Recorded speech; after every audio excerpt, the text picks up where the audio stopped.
Dear Patriots, before the news starts, please subscribe to our patriotic channel by clicking the subscribe button. Give us a thumbs up to this video. Don't forget to leave your opinion below in the comments section. Share the news on Facebook and Twitter so you friends see it. Thank you. House ends Russia probe, says no Trump Kremlin collusion.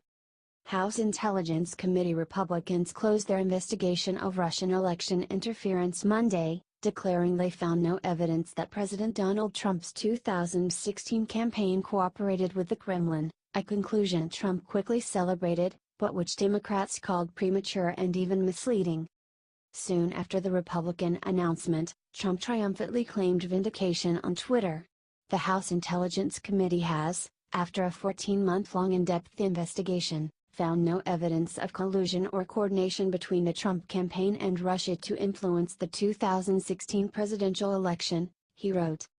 The House Republicans also said that a 150-page report they prepared, without consulting their Democratic colleagues, contradicts the U.S. intelligence community's firm conclusion that the goal of the Russian government effort was to boost Trump's campaign. "We don't think that's supported by the underlying data," Texas Representative Mike Conaway, the Republican leading the probe, said in a phone interview. Conaway told reporters Monday that some Trump campaign figures may have shown bad judgment in meeting with Kremlin-linked figures but that the meetings had not amounted to collusion. Conaway said dozens of interview and an exhaustive review of the intelligence agency's findings suggests the Russian goal was to sow confusion and discord, not to help Trump. He added that a second report on that specific issue would be forthcoming. Trump is sure to welcome that opinion as well.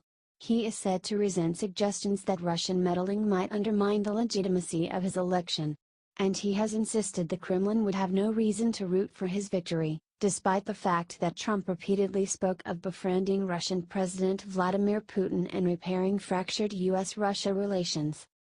Russia's embassy in Washington celebrated the House GOP findings on Twitter by directly quoting Conaway, "All Russia investigations, not only in the U.S., are destined to end as," Conaway brilliantly concluded, "only Tom Clancy could take this series of inadvertent contacts, meetings, whatever, and weave that into some sort of a spy thriller that could go out there."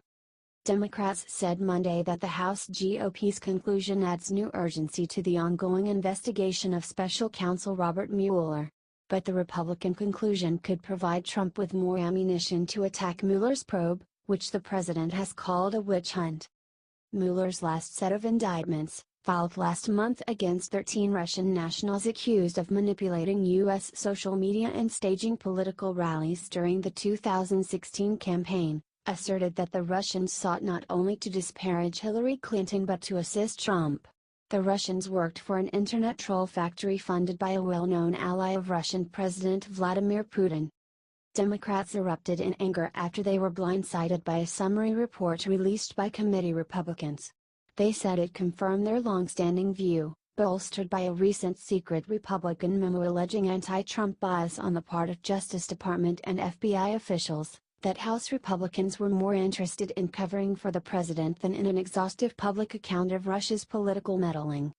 By ending its oversight role in the only authorized investigation in the House, the majority has placed the interests of protecting the president over protecting the country, and history will judge its actions harshly, said California Representative Adam Schiff, the top Democrat on the committee.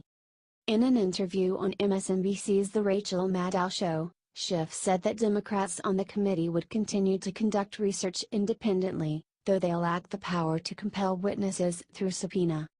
The Senate Intelligence Committee, which has operated in a far more bipartisan fashion than its House counterpart, is still conducting its own investigation of Russian election interference. So is the Senate Judiciary Committee, which has been riven by partisan disputes. House Republicans say they want to move past the divisive subject of collusion and focus their efforts on blocking Russian interference in future elections. After more than a year investigating Russia's actions in the 2016 election, we are well into the primary season for the 2018 elections and experts are warning that we need to safeguard against further interference, said Ashley Strong, a spokeswoman for Speaker Paul Ryan. That's what this next phase is about, and we hope Democrats will join us in seeing this through. The committee interviewed its final witness in the probe, former Trump campaign manager Corey Lewandowski, last week. But the 150-page report must still go through a classification review by the intelligence agencies. It has been in the works for weeks, a process committee Republicans did not disclose to their Democratic counterparts or to the media. The GOP report finds that Russians intended to sow discord, faulted a lackluster effort by the Obama administration to combat Russian cyber activities, and suggested that intelligence officials may have had improper contacts with the media. The report's contradiction of the U.S. intelligence community's finding is likely to further inflame tensions between Trump supporters and intelligence officials accused of representing an anti-Trump deep state. It includes what Conaway told Politico was almost a man-year's worth of work in reviewing the intelligence community's findings about Russian election interference. But he did not offer any specific details Monday about why he believes the intelligence conclusion, that the Kremlin, after initially setting out to undermine Clinton, came to work on behalf of Trump's campaign, was mistaken. We have assessed Russian President Vladimir Putin ordered an influence campaign in 2016 aimed at the U.S. presidential election, stated the October 2016 report from the Office of the Director of National Intelligence, the FBI, the CIA and the NSA. Russia's goals were to undermine public faith in the U.S. democratic process, denigrate Secretary Clinton, and harm her electability and potential presidency. We further assess Putin and the Russian government developed a clear preference for President-elect Trump. We have high confidence in these judgments, the report stated. At the start of the House Intelligence Committee's probe, its chairman, Representative Devin Nunes, Republican California, pursued still unsubstantiated allegations that Obama administration officials mishandled classified surveillance of Trump associates.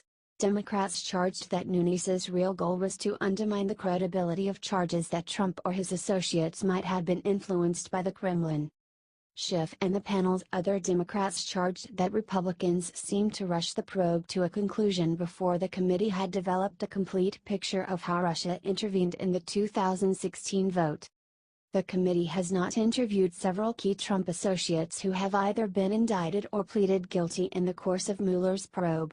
They include former Trump campaign chairman Paul Manafort and his deputy Rick Gates, former National Security Advisor Michael Flynn and Trump campaign foreign policy advisor George Papadopoulos. In recent days, several Republican members of the House Intelligence Committee had been openly calling to bring the investigation to a close, claiming frustration over ceaseless tension on the panel, leaks from witness interviews and a climate of mistrust that had harmed the committee's historical spirit of bipartisanship. Democrats, though, have insisted that Republicans show little interest in getting straight answers from top Trump allies, like the president's son Donald Trump Jr., White House Communications Director Hope Hicks and the president's personal lawyer Michael Cohen. Schiff and the rest of the committee Democrats have complained that committee Republicans have failed to force witnesses to answer questions, to subpoena documents or to even attempt to look into potential financial entanglements among Trump, his associates and Russia. It also appears that Conaway ended the investigation without ever convening a meeting with Schiff and Senators Mark Warner, Democrat Virginia, and Richard Burr, RNC, who had the Senate panel looking into Russian interference. Though Conaway had suggested in December that he hoped to align his committee's factual findings with the Senate Intelligence Committee's investigation, a source familiar with the inquiry said no meetings had occurred. Conaway's decision comes despite recent reports of Mueller's interest in a new angle, the January 2017 trip by Blackwater founder Eric Prince to the Seychelles, where he met with a leader of a Russian government-run investment fund. Reports suggest that investigators believe Prince was acting as a representative of the Trump transition team, but Prince told the House Intelligence Committee that wasn't true. The House probe has been marred from its early days by steadily rising hostility between Republicans and Democrats, a dynamic that grew into a crippling distraction. Members accused one another of leaking sensitive information from inside committee hearings, and the panel was sidetracked for weeks as Republicans took unprecedented steps to disclose classified information impugning the integrity of FBI agents involved in the early days of the Russia investigation. Democrats have raised alarms in recent weeks amid indications that Republicans were moving quickly to curtail the inquiry. Schiff issued a list of Democratic subpoena requests that have been ignored by committee Republicans, including for more details from Donald Trump Jr. about the fallout from news that he'd met in 2016 with Kremlin-connected Russians in Trump Tower, travel, phone and banking records from Cohen, and testimony from Hicks, who declined to discuss her White House tenure and certain elements of the transition. Republicans, though, have argued that Democrats are stringing along the investigation to generate harmful headlines about members of the Trump team. Asked about criticism that Republicans are ending the investigation prematurely, Conaway said some critics would never be satisfied. "There's still folks who disagree with the Warren report on the assassination of Kennedy," he said.